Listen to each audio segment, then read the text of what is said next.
Don't need a better sight. In the end you'll find Braille is beautiful. Put your fingers on the page. Take your friends, it's all the rage. It's all gonna be okay.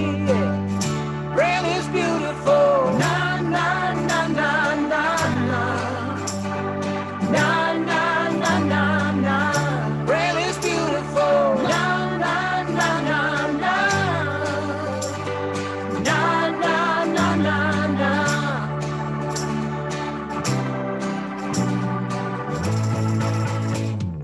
Louis Braille was his name. Slave and stylist was his game. They tried to stop him, but he adopted the code that paved the way. Go on and live your life, don't need a better sight. In the end you'll find, Braille is beautiful. Put your fingers on the page. Tell your friends it's all the rage. It's all gonna be okay. Braille is beautiful. Na na na na na na. Na na na na na. Braille is beautiful. Na na na na na. Na na na na na. Go on and live your life. Don't need a better sight. In the end you'll find Braille is beautiful. Na na na na na na. Na na na na na. Braille is beautiful. Na na na na na. Na na na na na. Braille is beautiful. Good evening, everybody. Welcome to our March presidential release. We're celebrating Women's History this month. We are so glad that all of you are with us. We will be starting promptly at 8 p.m. Eastern. Just a reminder that everyone is muted. Please remember that you can send questions through our social media channels and also in our Q&A feature. We are using the OneCap app with closed captioning, so you can read at your own pace. Also, we will add that link to our chat. We are also using Zoom interpretation for Spanish interpretation tonight. Please take part in our poll questions. They are, did you help advocate for the Pedestrian Safety Enhancement Act? And our second question is, what is your favorite Dr. Seuss book in honor of Dr. Seuss's upcoming birthday?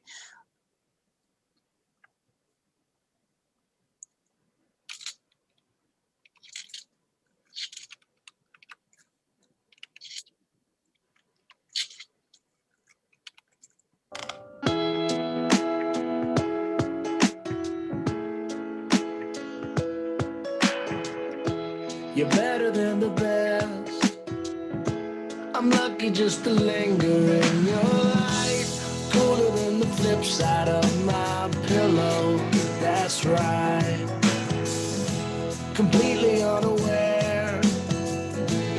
Nothing can compare to where you sent me. Lets me know that it's okay. Yeah, it's okay. In the moments when my good times start to fade, you make me smile like the sun, fall out of bed, sing like a bird, dizzy in my head, spin like a record, crazy on a Sunday night. You make me dance like a fool, forget how to breathe, shine like gold, buzz like a bee. Just the thought of you can drive me wild. Oh, you make me smile.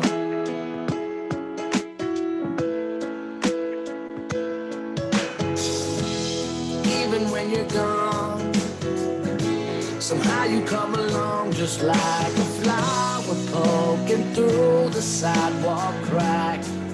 And just like that, you steal away the rain. And just like that, you make me smile like the sun, fall out of bed, sing like a bird, dizzy in my head, spin like a record, crazy on a Sunday night. You make me dance like a fool, forget how to breathe, shine like gold, buzz like a bee.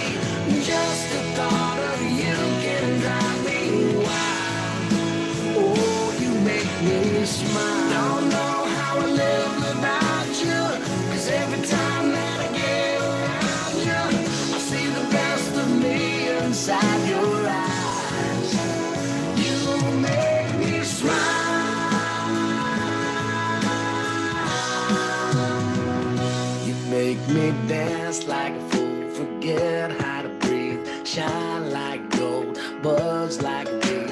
Just the thought of you can drive me wild. You make me smile like the sun, fall out of bed, sing like a bird, dizzy in my head, spin like a record, crazy on a Sunday night.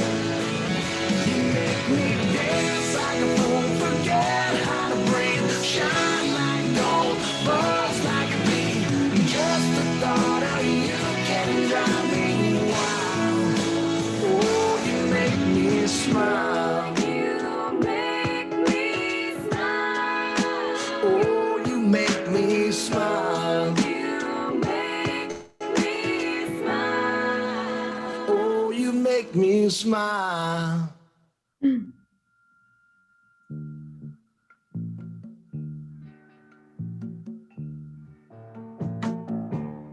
I can see clearly now, the rain is gone. I can see all obstacles in my way. Gone are the dark clouds that had me blind. It's gonna be a bright, bright, bright, bright, sunshiny day. It's gonna be a bright, bright, bright, bright, sunshiny day. I think I can make it now. The pain is gone. All of the bad feelings have disappeared. Here is that rainbow I've been praying for. It's gonna be a bright, bright, bright, bright, sunshiny day.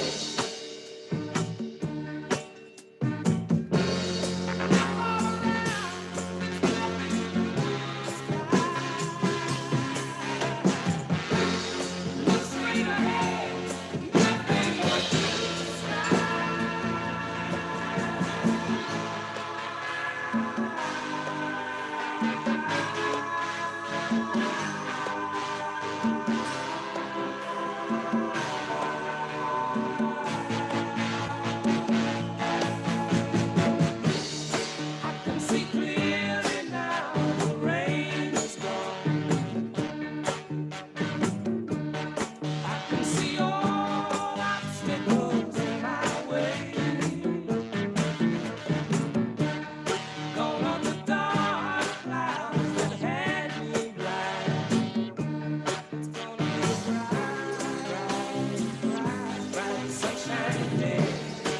It's gonna be a bright, bright, bright, bright, sunshiny day. Gonna be a bright,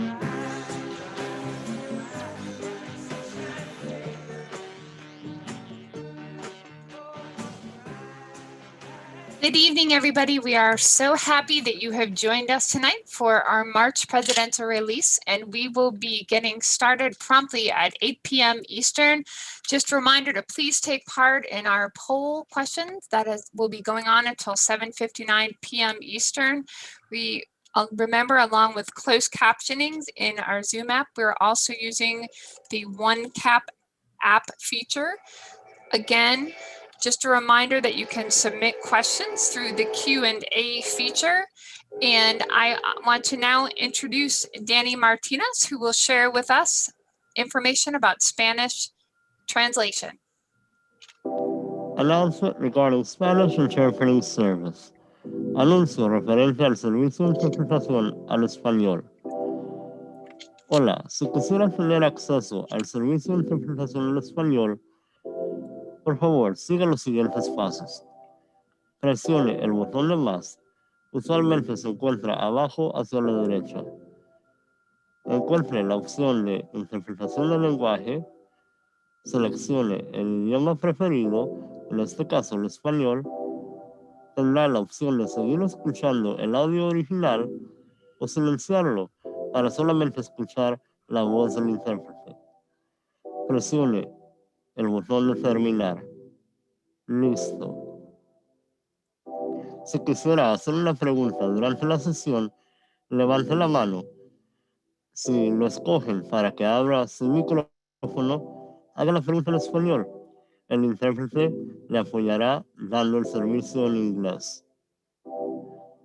Muchas gracias por su atención y gracias a todos los intérpretes que hacen que este proyecto sea posible. Para más información, preguntas o apoyo, por favor contáctenme. Soy Daniel Martínez. Mi correo electrónico dmartinez@lfbtx.org.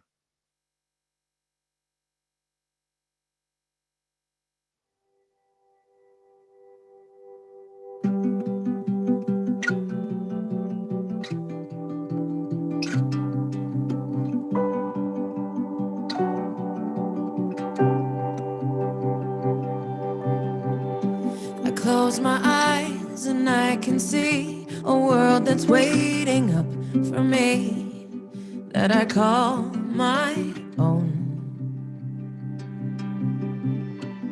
Through the dark, through the door, through where no one's been before, but it feels like home. They can say it all sounds crazy. They can say I've lost my mind. I don't care if they call me crazy. We can live in a world that we design. 'Cause every night I lie in bed, the brightest colors fill my head. A million dreams are keeping me awake. I think of what the world could be, a vision of the one I see. A million dreams is all it's gonna take. A million dreams for the world we're gonna make.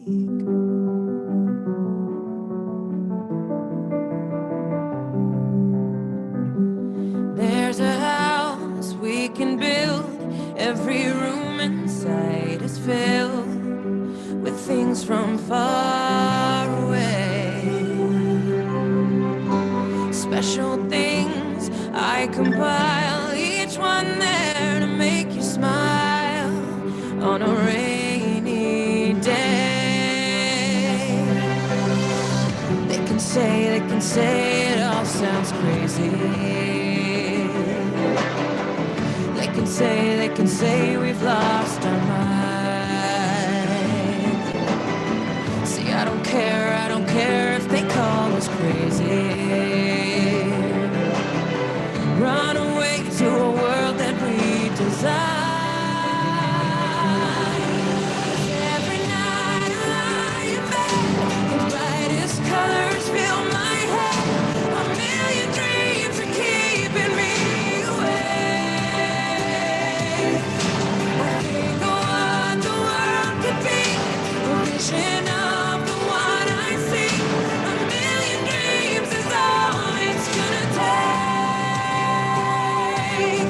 Oh, a million dreams for the world we're gonna make. However big, however small, let me be part of it all. Share your dreams with me. We may be right, we may be wrong, but I wanna bring you along to the world I see, to the world we close our eyes to see. We close our eyes to see. Every night I lie in bed, the brightest colors fill my head.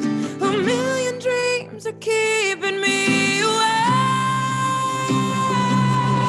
I think of what the world could be, a vision of the one I see. A million dreams is all it's gonna take.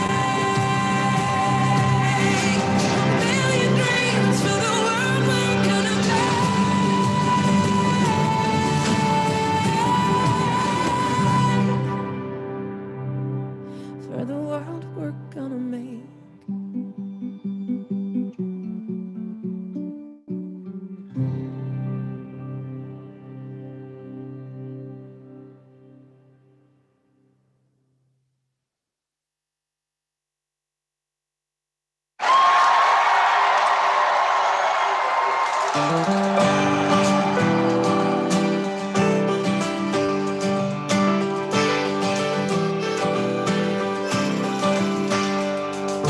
Live the life you want, nobody can stop you. Shoot for the sun and break on through. So you're blind, you'll be fine, we got good news. You can live the life you want, yes, we know the truth. Grab a cane, get trained, gotta get moving. Make a change on a wage, that's what we're doing. Come with me.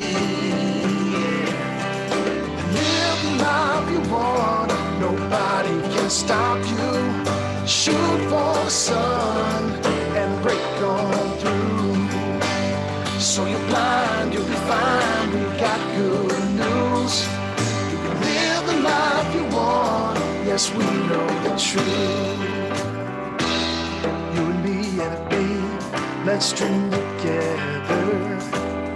And it be you and me, lives on forever. You will see, yeah. You can live the life you want, nobody can stop you. Shoot for the sun and break on Get a through. king train. So you're blind, you'll be fine, we got good Get a news. king train. Live the life you want, yes, we know the truth. Live the life you want, yes, we know the truth.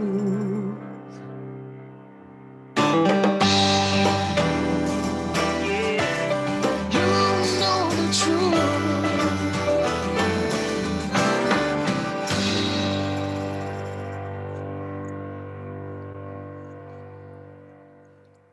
Good evening, everyone, and welcome to our March presidential release. We are so glad to welcome you this evening to share in the exciting things that are happening in the National Federation of the Blind. And it is now my pleasure to introduce to everyone for his remarks, our president, Mark Riccobono. Hey, Pam, how are you this evening? I'm well. How about you, sir? Oh, I'm great. And I'm thinking about 1 year ago was the last time I was in person with you. 1 year ago today. It's true. Oh, it's been a long year, hasn't it? It has. It's crazy. A year ago since I was on a plane. Is that right? That was the last time? Yep. Oh, man. Okay, well, I'm looking forward to being together again soon, hopefully, and certainly in New Orleans one of these times. That's right. We are So, counting the days till 2022. That's right. We're coming up on the 1 year anniversary of the Presidential Release Live, too. So a lot of Hard to believe. anniversaries coming up. But as always, it's great to hear your voice. Great to be with you and our Federation family. All right. Should we get started? That sounds like a plan. Let's do it. Okay. Greetings, fellow Federationists. Today is Monday, March 1st, 2021, and this is Presidential Release number 503. And I'm going to officially pronounce today as Pedestrian Safety Day for all Americans, thanks to blind people, because today is the day that the Pedestrian Safety Enhancement Act goes into full effect as of today. So thank you to the members of the National Federation of the Blind who made that a reality. This goes back now, gosh, almost 2 decades.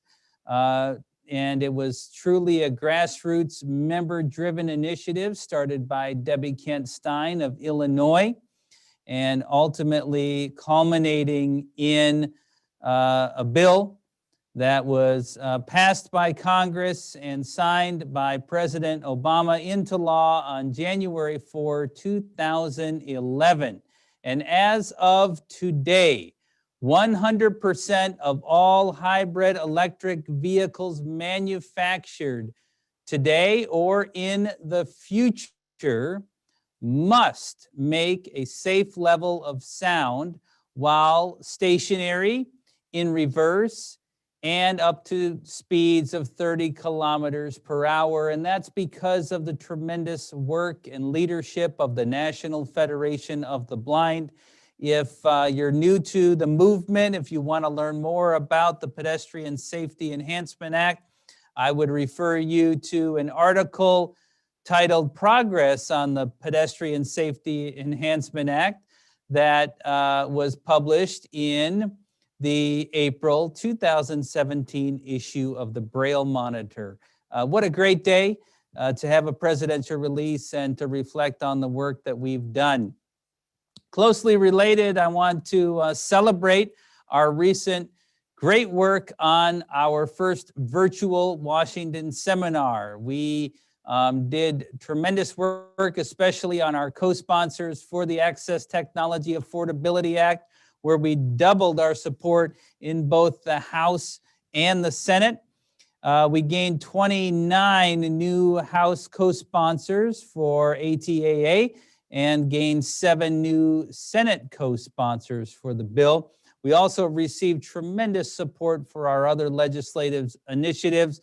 So I want to thank each and every one of you for your hard work on advancing our advocacy agenda during the month of February. Don't forget, we're not done yet. We still have a lot of work to do. So keep the pressure on Congress, keep working on getting those co-sponsors, and stay tuned for those alerts as they come out when we need immediate action, but keep holding those members of Congress accountable for supporting the priorities of blind Americans.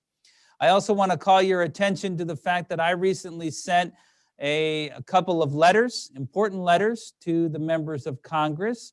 One had to do with voting accessibility, and the other had to do with the elimination of Section 14C of the Fair Labor Standards Act and our work to get rid of subminimum wages for people with disabilities. Both of these letters can be found on the advocacy portion of our website at nfb.org. Also, very recently, I wrote to all of the governors regarding the urgent need to ensure that access for individuals with disabilities to COVID-19 vaccines and testing is being fairly implemented and done without barriers. And of course, one of the problems that we're hearing a lot about is vaccination sign-up websites that are completely inaccessible to blind people. There's a copy of this letter again on our advocacy page at nfb.org. It's gone to every state, and we're encouraging our affiliates to follow up with local municipalities and testing administration agencies. We're going to be providing affiliates with a template to do that, but our letter to governors should give you a great basis for following up with those local administering agencies. Also, very soon we will be putting up a survey to gather data at nfb.org about COVID vaccine access and the barriers that you might be facing in local communities. And so please, when that page comes out on our website, I would ask you to post your experiences so that we can collect that data and hold governmental agencies accountable. There's probably not too much we can do on the legal front, because as you know, the legal cases take a long time. And of course, time is not of the essence when it comes to the COVID vaccine. We want people to get the vaccine now. So that's not probably our best advocacy strategy, but we need the data to determine what our best strategy is. So please give that survey attention, and I urge our affiliates and chapters to be doing outreach to help overcome those barriers, especially to testing and access to the vaccine. Also, recently we've become aware of outreach by some serial plaintiffs' attorneys who are inviting NFB members to join in website compliance testing initiative and asking NFB members and chapters to be plaintiffs in serial filings of website accessibility cases. I want to remind our affiliates and chapters that we have a policy in the Federation to coordinate our legal work. We want to make sure especially that we're putting NFB's name on credible efforts and that we're not using our organizational capacity and especially mobilizing our members to work with attorneys who, well, let's just say aren't out ultimately for accessibility, but might be out for a quick dollar. So I would encourage and urge our chapters to continue to coordinate legal efforts. If you get outreach from attorneys looking to mobilize NFB members to test website compliance and to sign on as plaintiffs to cases, I would urge you to notify our legal program team here at the national office. Call our main number, 410-659-9314, and dial extension 2440 if anybody has reached out to you, if you have information you'd like to coordinate. We're not saying that all the outreach might be bad. We may in fact find folks we want to partner with, but we should coordinate that work to make sure it's really something we want to do as an organization at the local level. We've been talking this year about products of the month in our Independence Market and also some sale items. I'm not going to go through all the sale items this month. You can find them disseminated on our website and other places, but I do want to call to your attention the Independence Market product of the month, which is the Kenneth Jernigan Map of the United States, one of my favorite interesting products that we carry. If you're not familiar with this large puzzle map, which is fun and encourages tactile learning, especially about the various shapes and geographic features of the United States. The map includes each state, which is a puzzle piece, and the major geographic features are all tactilely discernible. Underneath the puzzle pieces, the map shows the borders of each of the states. This map is a pretty impressive and unique piece, and it can be had in our Independence Market for $250. It's our product of the month. You should check it out if you're interested. Call us up here at the Independence Market. All right, well, this being March, we are thinking ahead to the summer. And in the National Federation of the Blind, one of the things that signifies summer is our NFB Braille Enrichment for Literacy and Learning Academy.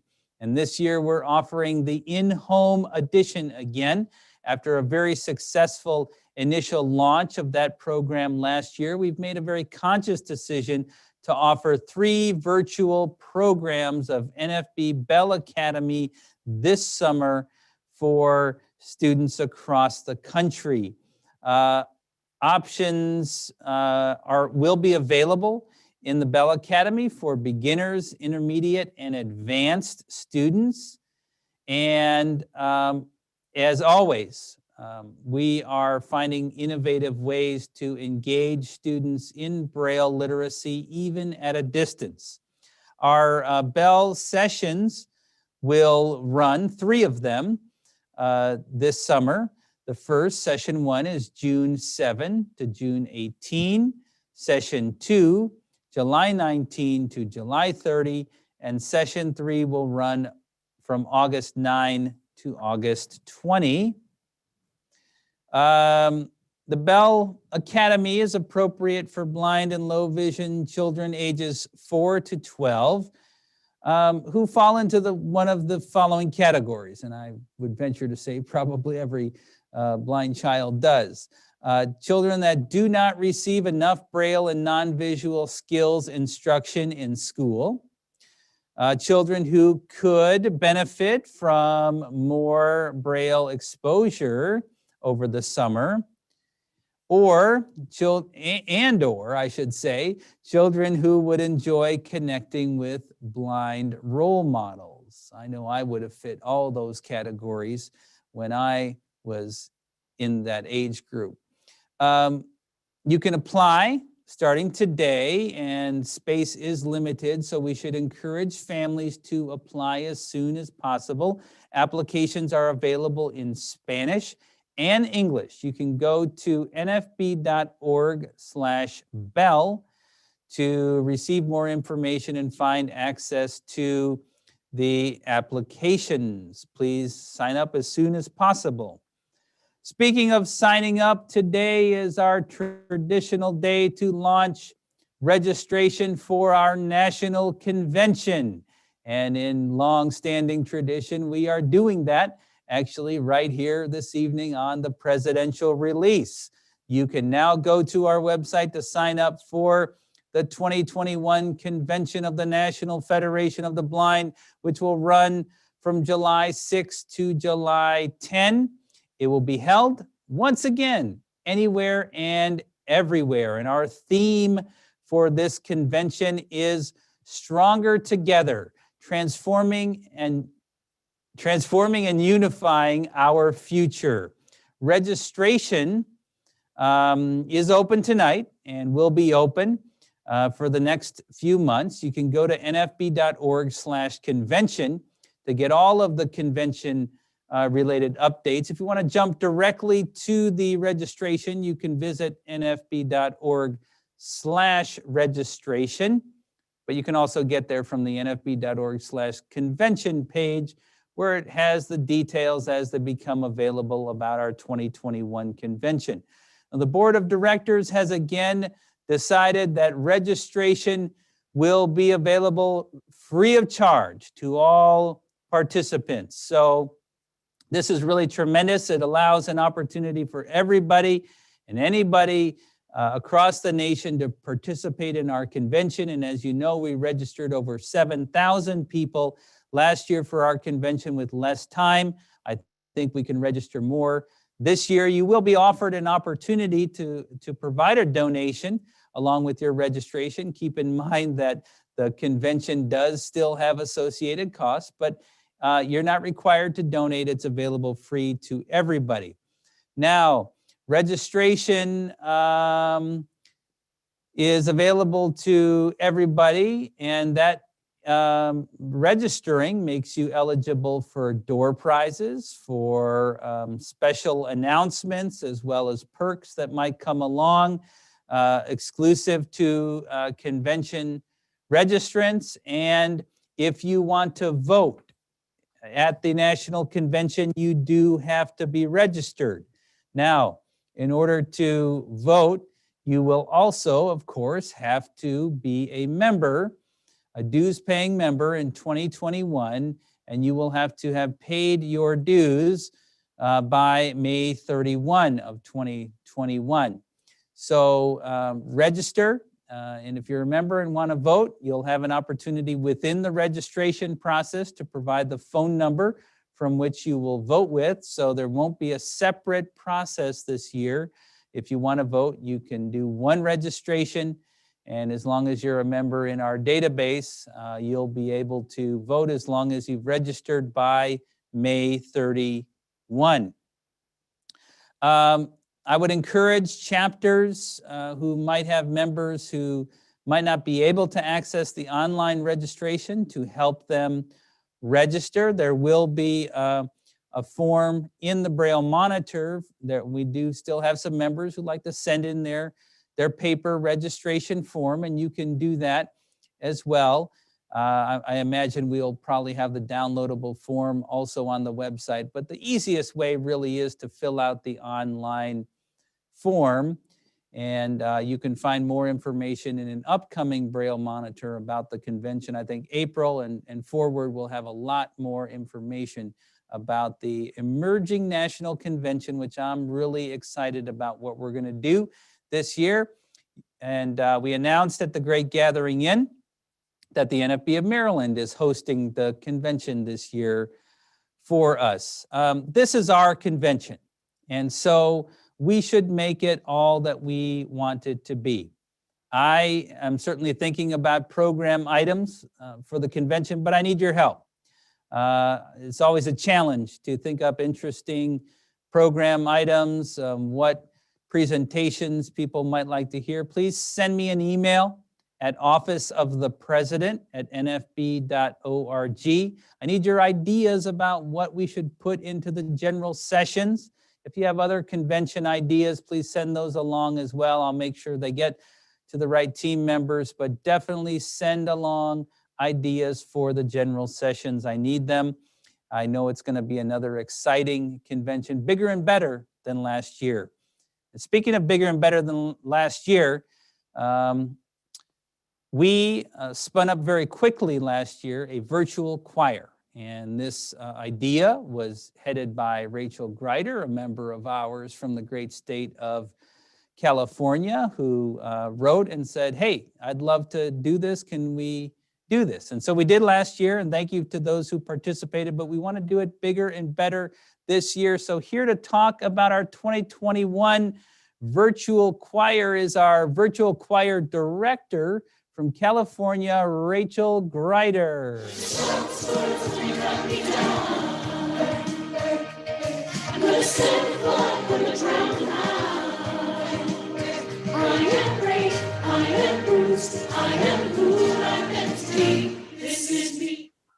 Thank you so much, President Riccobono. So as President Riccobono said, I am so excited that we will again be having a virtual choir at convention this year. We will be preparing up to 3 songs to be announced. Stay tuned for that. Rehearsals will be held at 8 p.m. every Friday, 8 p.m. Eastern, every Friday in April, with the exception of April 2nd, because that is Good Friday. And they will be recorded for those who can't attend. Also, materials will be available for singers to learn their voice parts on their own. Singers will then record themselves singing their parts on their own while listening to a counting track with headphones, and their tracks will be combined together to create the virtual choir. All tracks will need to be submitted and recorded by May 15th. So we got a little over 2 months. If you would like to register to sing in the virtual choir this year, it will be available. Registration will be available for about a month starting today. It can be found at nfb-pad.org. Again, that's nfb-p as in Papa, A-D as in Delta.org. The deadline to submit the participation form is April 5th. And I am so excited to be able to hear from many of you and to sing together again this year. Thank you, Rachel, for donating your time and talent to putting our choir together. I'm looking forward to it, and I do encourage people to participate in our Performing Arts Division virtual choir. Now, we'll be talking much more about our convention as we get into the next couple of months. I know that our affiliates will be thinking up new and nifty things to do. I know we'll be encouraging many more and better banquet parties than we had in 2020, and hopefully with more and more people having access to the vaccine and some restrictions being lifted, more and more can happen. We've also been planning to put some additional things into our convention, and so we built them into registration to make sure that we're all affirming our commitments to each other. And so you'll find some required check boxes in the registration process that we'll be asking you to affirm to when you register. to make sure that we're all holding to our commitments of diversity and safety within the National Federation of the Blind.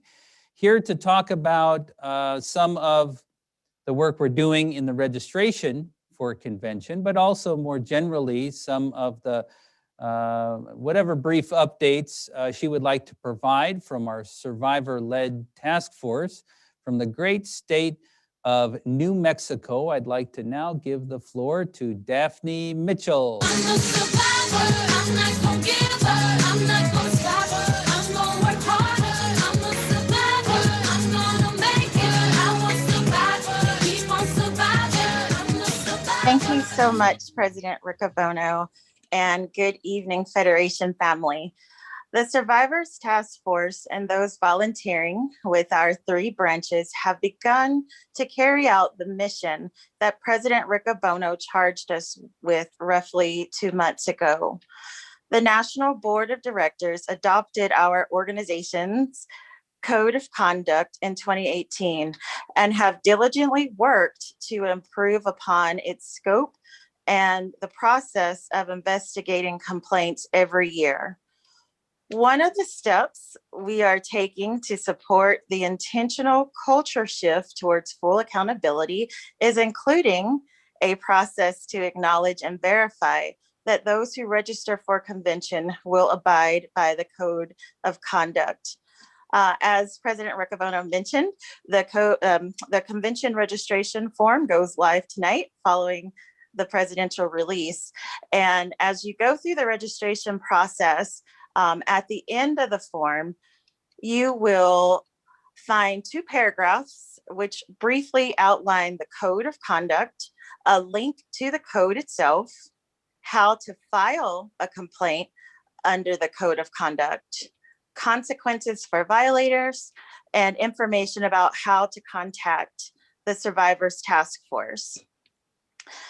Anyone who registers for convention will need to check a box to acknowledge and verify that they have read the information. There will also be a second checkbox for registrants to acknowledge that they have read the code and agree to abide by the code at the National Convention here now in 2021. The language of the acknowledgement and verification will be included in April's Braille Monitor for those who President Riccobono mentioned utilize postal mail, or even those who may lean on one of their Federation family members to help them assist in completing the convention registration form. So I want to take a pause here to extend our deepest gratitude to survivors and allies who contributed their thoughts, time, and energy to creating the acknowledgement and verification system.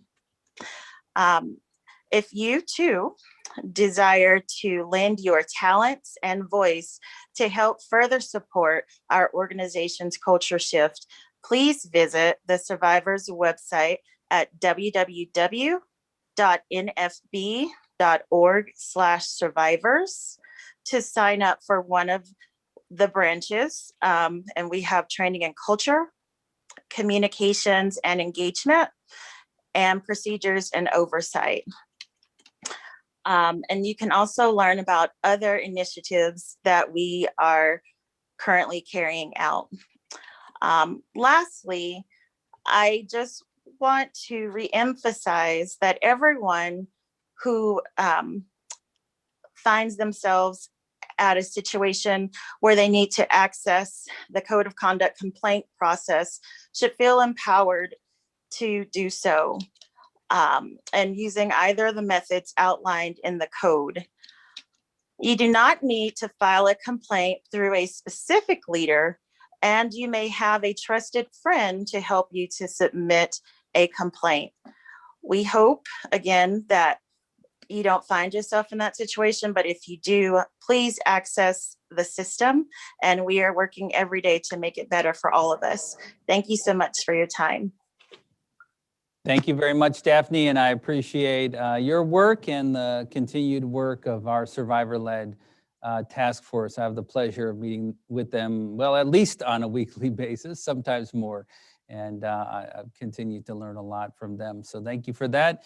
And I'm sure you're going to hear from our task force at the National Convention, and I'm sure there'll be a number of program items that they're going to help us put together.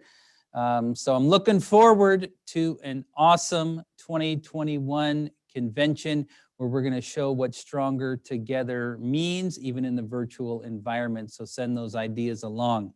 Okay, just a couple more notes before we get to some questions this evening. Our pre-authorized contribution program chairs, the PAC-men, as we like to call them, Scott Labar and Ryan Strunk, have given me some notes for this evening. We're doing well on the PAC program, sitting at about $495,000 annualized, but we need to do better.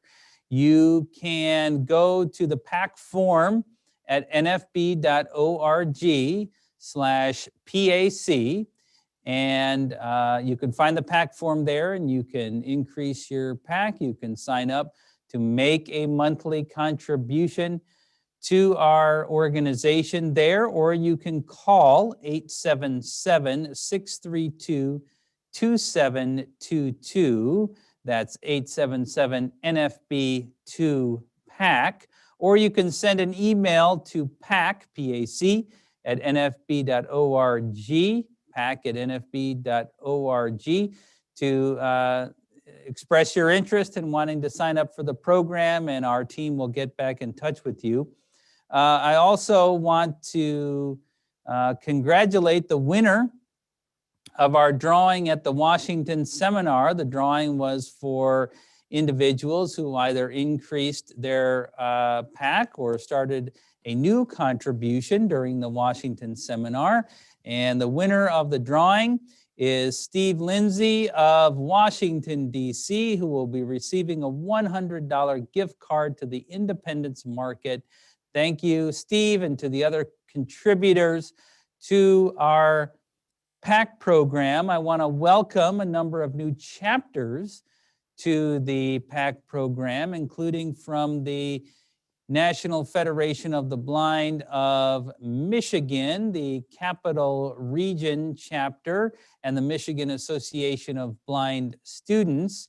From the NFB of Colorado, we have the Mountains and Plains chapter, as well as the Colorado Springs chapter and the Greeley chapter. Welcome to all of you. And from our South Carolina affiliate, welcome to the at-large chapter, as well as the Lancaster chapter. Thank you to all of our chapters and affiliates that contribute on an ongoing basis to the PAC program. Also want to remind you that we do have our Dream Maker Circle, which is a way to make an end-of-life commitment to the National Federation of the Blind. We did have one new individual join the circle this month, but they elected to remain anonymous. So thank you to our anonymous new member of the Dream Maker Circle. And if you want to learn more about the Dream Maker Circle, please reach out to Patty Chang here at our national office. In closing this portion of the presidential release, I do have a few Federation family notes to share with you.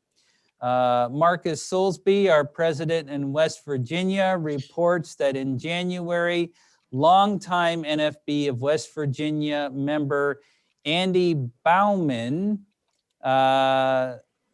unfortunately succumbed to COVID-19. And Andy is described as a pillar of the affiliate. Also from the NFB of Alaska, Bonnie Lucas reports the passing of Al Waldron, who was a longtime member of the affiliate, who passed away. Al served on the affiliate board and also was very active with the Alaska Blind Veterans Division. She tells me that Al was known and loved by many for his culinary skills, and he taught cooking at the Alaska Center for the blind and visually impaired. And Pam Allen of Louisiana reports the passing of Sharon Thomas, an active member of our New Orleans chapter. Although Sharon had struggled with some health issues, her death was very unexpected. She was only 58. I encourage you to keep all of these members, their families, and our Federation family who are mourning their loss in your thoughts and prayers, as well as those I may not know about. I do have one joyful item here to close out this portion of the release. Everett Bacon of Utah reports that David Cirillo, who's president of the Utah Association of Blind Students, and his wife, Sadie, welcomed a new daughter to their family and our Federation family. Elora Ann Cirillo was born on February 4, 2021 at 11:37 a.m., weighing 6 pounds, 10 ounces, and measuring 18 inches long. So welcome, Elora, being the newest member of the National Federation of the Blind. Pam, I think that's what I have for this portion of the release. I'm going to throw it back to you. Okay, great. Thank you, President Riccobono. And I want to share with everybody our results from our poll, both of our poll questions tonight. Thanks to everybody for participating. The first poll was related to our Pedestrian Safety Enhancement Act that we are celebrating, as President Riccobono discussed at the beginning of the release. So 48% of our participants said that they helped advocate for the act. I know that I did. 34% of our participants said they did not help advocate, and 19% wondered what the Pedestrian Safety Enhancement Act is. So that's a little update, a little information. And I helped out too, so. yeah, I know, I'm sure you did. So we're definitely glad to be celebrating that. And I know those who didn't know now know what it is from Yeah, your that's right. remarks. So that's awesome. And our poll about Dr. Seuss in celebration of his upcoming birthday. This is a hard choice, a lot of great Dr. Seuss books. So our 21% listed Cat in the Hat as their top choice. Horton Hears a Who, 4%. The Lorax, 5%. Oh, the Places You'll Go, 22%. Green Eggs and Ham, 30%. Definitely our top. And One Fish, Two Fish, Red Fish, Blue Fish, 9%. And then 10% said that their favorite was not listed. So I know Dr. Seuss has so many No fox and socks, you know. from which to choose. Exactly. Hard to choose that one. So I want to, now we'll be starting our Q&A session. I want to thank everybody again for submitting questions through our various channels. We really appreciate everybody's comments and participation in the chat tonight. So, and remember, if we do not have a chance to get to questions tonight, we will definitely, our fabulous communications team will be following up with those. So our first question, President Riccobono, comes to us from Holly McKnight from the great state of Texas. And Holly has some questions about leadership seminars. Holly said that definitely has heard a great deal about leadership seminars and wonders what's happening in relation to COVID-19 restrictions with our leadership seminars, and also how is a person nominated or selected to attend a leadership seminar? Well, that's a great question. First of all, as we indicated, we haven't had a leadership seminar, at least the traditional type, in about a year. Typically, folks who have been to the leadership seminar or other leaders in the organization tend to put names forward. You can always talk to your affiliate president who can help advance your name. The problem we have with the leadership seminars, we can only get so many people in. to each seminar. And the other problem is we try to get some degree of diversity from different parts of the country and other characteristics. So it's hard to get people in, and we only, usually have 25 people at a time. I have been thinking about what more we can do to provide some virtual leadership opportunities. Of course, we're always providing leadership training, whether it's at the affiliate level or at the national level. Leadership is something we're constantly working on. We never have enough leaders, and so it's something we've been thinking a lot about. So I would encourage you to talk to your affiliate president about those opportunities and what opportunities for leadership training we can create locally. There's always more to do in leadership development, and so that's the best way to do it. Feel free to send me an email and express your interest. Again, I'm probably going to talk to folks in your affiliate to get a sense of who you are, so that way when I select folks to come to a leadership seminar within the Office of the President, I want to make sure we have that spread of diversity and different states represented. So I wish we could train more people faster. That's always a challenge, but we are thinking about some virtual things we can do to bring some cohorts together, which might help spark some future leadership training. So great question.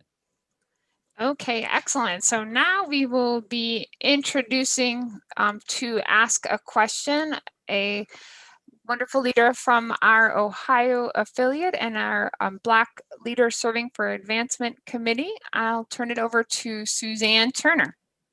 Good afternoon, President Riccobono, and thank you for taking my question. Good evening. My question to you is your viewpoint on potential members and members joining chapters that are not in their back door. For instance, if you had a new member or a member join a chapter 100 or 200 miles away when there are several in the pathway. And so I wanted to get your viewpoint on that, because now that we're in COVID, there are members who are joining chapters with friends, chapters that they seem to have a feel-good emotion with. And so I wanted to get your viewpoint on that. Thank you. Yeah, well, it's a great question that you ask. Obviously, our goal is to build membership and to build local units that are prepared to work locally for the organization. It's a little different since we're all virtualized. You might say, well, at the end of the day, it doesn't matter if I'm in Baltimore or Ohio, I can participate. Well, in some ways that's true at the moment, but our chapters really are meant to be geographically focused and help to bring that local effort. So I think it's up to the chapter to decide and which members it's going to vote in. And I would encourage you to be a little bit liberal with distance requirements, because there are many legitimate reasons that someone might join a local chapter. One thing that does happen sometimes is that people, they just don't find a fit in a chapter near them for whatever reason.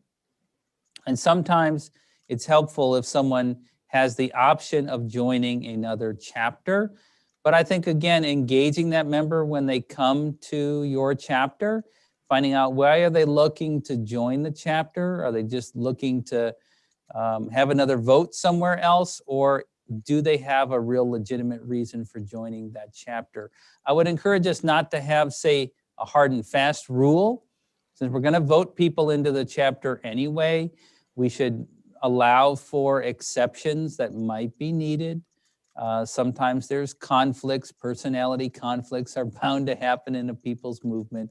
As long as it's not being done to stack the vote in a certain chapter or that sort of thing, I think our goal should be to find ways and places for people to participate. Now, once we're back in full swing and we're meeting in person again, I think those in-person meetings are going to be important for those real personal connections. But there's always going to be reasons why people can't participate, why virtual participation is going to be important. And these are things I think we get to work through now as we think about what the next evolution of our organization is. So it's a great question. I think we should find ways to innovate, but I think the local chapter should decide what the criteria might be. But I would encourage that we keep an open membership policy and we try to welcome people into our chapters. Thank you. Thank you. Okay, we got several questions related to membership this evening, which is great. We're all about increasing our membership and welcoming members into our organization. So we have somebody with us tonight for the first time, and they're curious about how can they join and be part of our organization and help with our advocacy efforts. Excellent. Well, welcome to the release, and we hope you do join. Well, the fastest way to learn about joining is to go to nfb.org, and you'll find the Join Us link, and you'll find information about becoming a member there. Most people join the organization by contacting their state affiliate, can guide you to your local chapter. And that's really the best way to be involved because, that local engagement is really what makes our organization unique and powerful. But you can join at the national level as well. There are lots and lots of places to jump into the work of the organization. We do have a new member open house coming up. I think that's at the end of this month, isn't it, Pam? Mm-hmm. I'm pretty sure. So the 28th maybe is my memory. So you can find information on that on the website as well. And if you need help figuring out how to sign up, the last thing you can do is send an email to membership@nfb.org and someone will help you out and get you signed up ASAP. Excellent. And another membership related question. This is from an individual who is wondering if there is a vision requirement to join the National Federation of the Blind. No vision required here. No, we have no vision requirements. We are primarily an organization of blind people. And when we say blind, we use a functional definition of blindness. Certainly, if you identify as a blind person, if you need to use the techniques that blind people use, you consider yourself a blind person, great. We also, of course, welcome many people who are only blind at heart. There are sighted individuals who are great participants in our movement. Our requirements are that a majority of our membership need to be blind. Parents of blind children often join. So lots of opportunities, but there's no test for how much you can see or not to get in the door. Okay, excellent. And there's we have a couple questions about what is the reasoning behind voting in a member as opposed to someone just joining? Well, there's a couple of things. First of all, voting in a member is a way to welcome people into the organization. And it's partly ceremonial. It's also a way for the chapter to welcome someone and accept their membership. And like in the case of the question we had, sometimes a chapter may wish to vote people in to make sure that they're really going to be participating in the chapter from the local area. Sometimes we have this with people who want to join a chapter from another state, and the chapter says, well, sure, you can participate in the chapter, but you don't live here. And the chapter is intended to represent people who live in this state. And so we don't accept members from other states. Again, there may be good reasons to do that. If you live in Florida half the year and Wisconsin the other half of the year, that might be a perfectly appropriate thing to do. So it's partly ceremonial. It's also partly to make sure that the membership of the chapter is really aware of who's coming in and welcoming them in and affirming that they meet the membership standards. We don't want to make membership difficult, but we do want to make sure that we all know who's part of our chapter community and our federation family.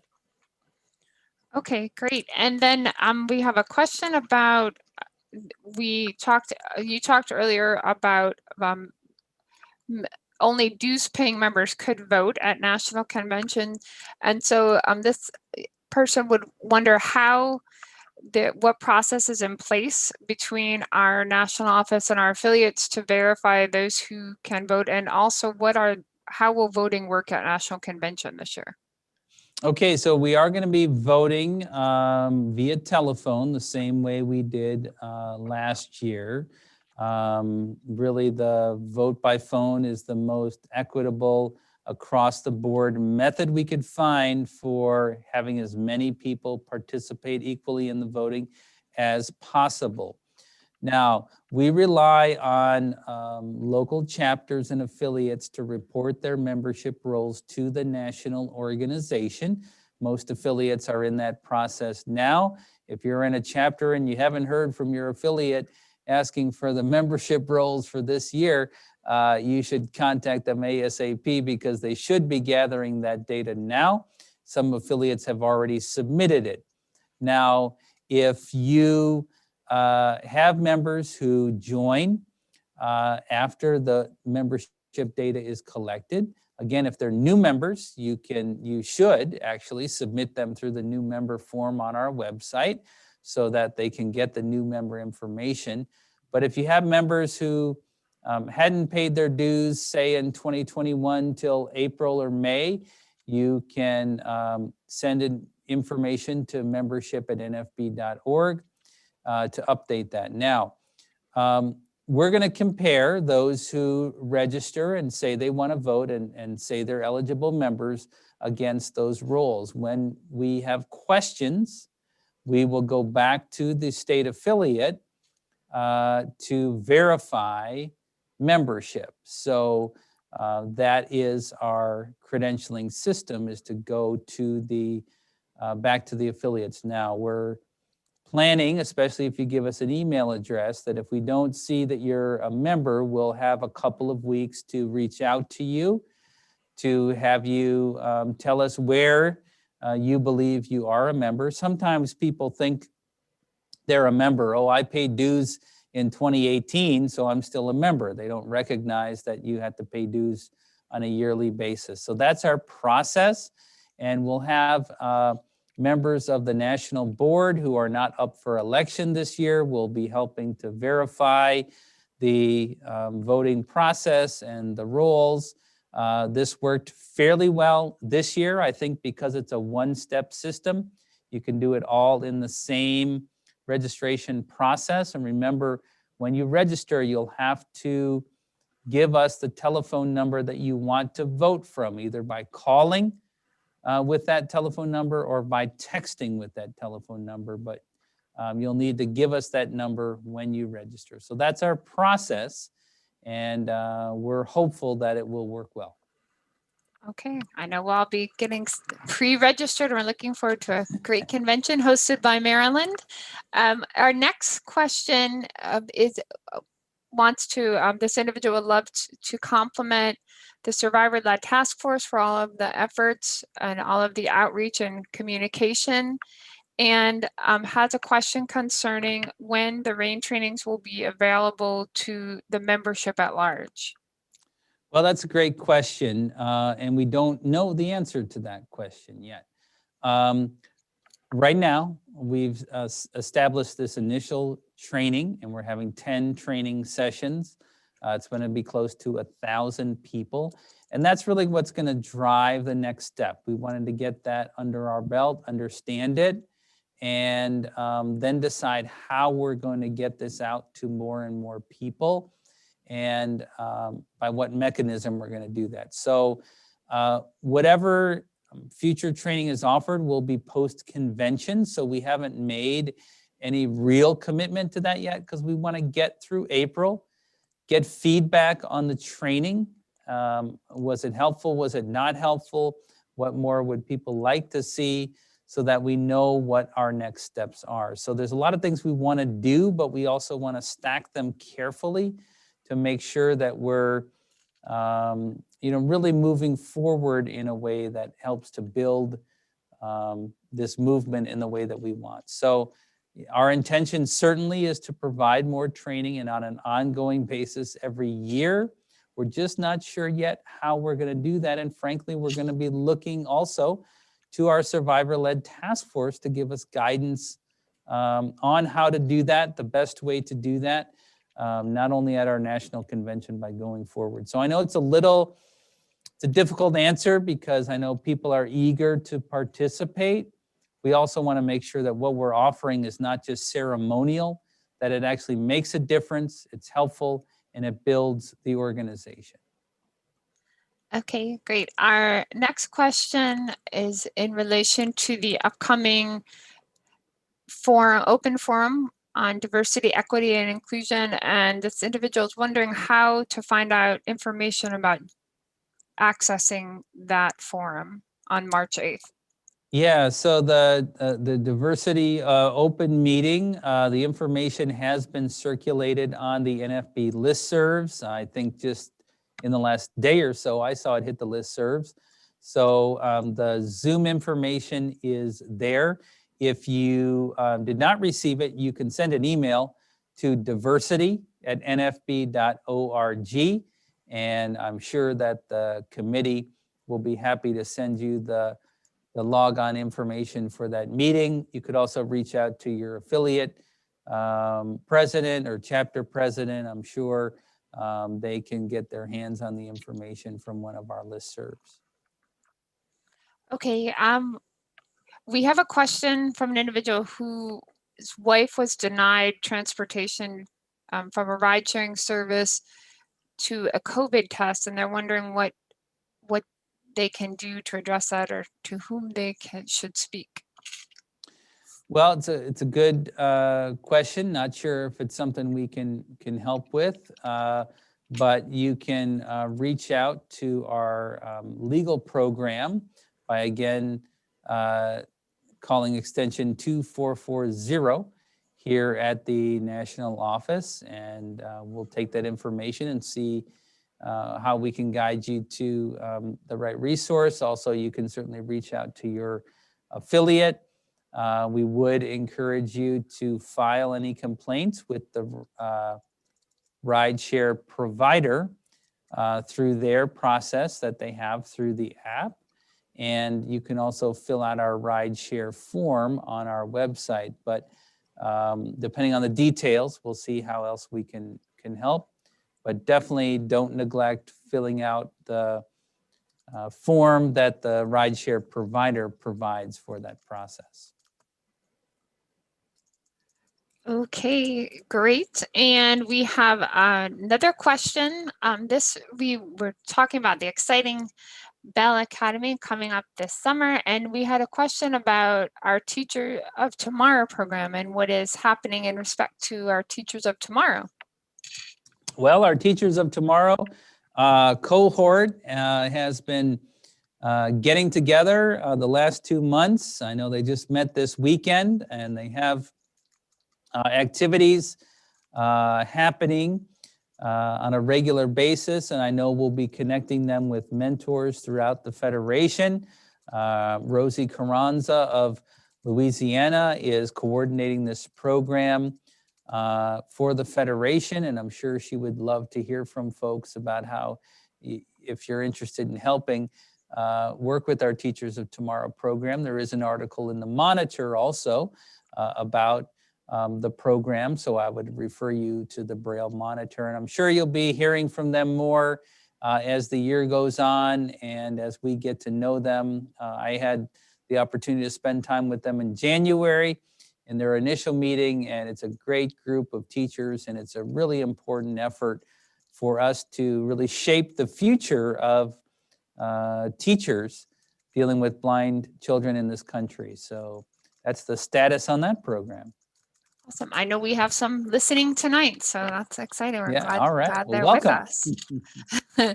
So, all right, President Riccobono. So again, we appreciate everybody's questions tonight. Again, in all the different ways they were submitted, and we will follow up with those who did not have a chance to get their questions asked. A lot of great discussion, a lot of wonderful information. I just want to share with everybody the dates for our next 3 presidential releases so that you can make sure to be here live. Our April presidential release will be on April 5th. Our next one following that will be May 3rd, and then our June presidential release will be June 1st. So April 5th, May 3rd, and June 1st at 8 p.m. Eastern. And I will turn it back over to you. Thank you very much, Pam. It's hard to believe that in 4 months we'll be just at the beginning of getting ready for our national convention this year. It's also hard to believe that it's been a year of virtual events all around the Federation. I want to say that I continue to be inspired by the work that Federationists are doing to find ways to connect and protect in this virtual environment and to build the organization and movement that we have in bigger and better ways, even despite the social distancing. So thank you to everybody for your continued work.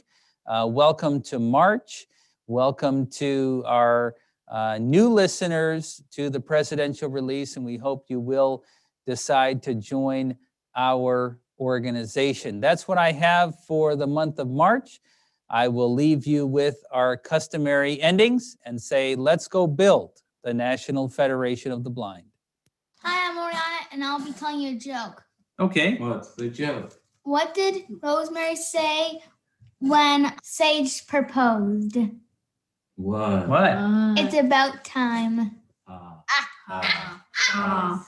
Hello, my name is Austin, and I'm also here to tell you a joke. When do you put a cow in an elevator? When? When it's spring? When you want to raise the stakes. Hello, I'm Elizabeth Riccobono, and I'm also here to tell you a joke. Okay. Cool. What does spring sound like? Who knows? Birds? No, boing. Ha. The preceding message was brought to you by Mark Riccobono, President, National Federation of the Blind, Office of the President at nfb.org, 410-659-9314, www.nfb.org. Let's go build the National Federation of the Blind.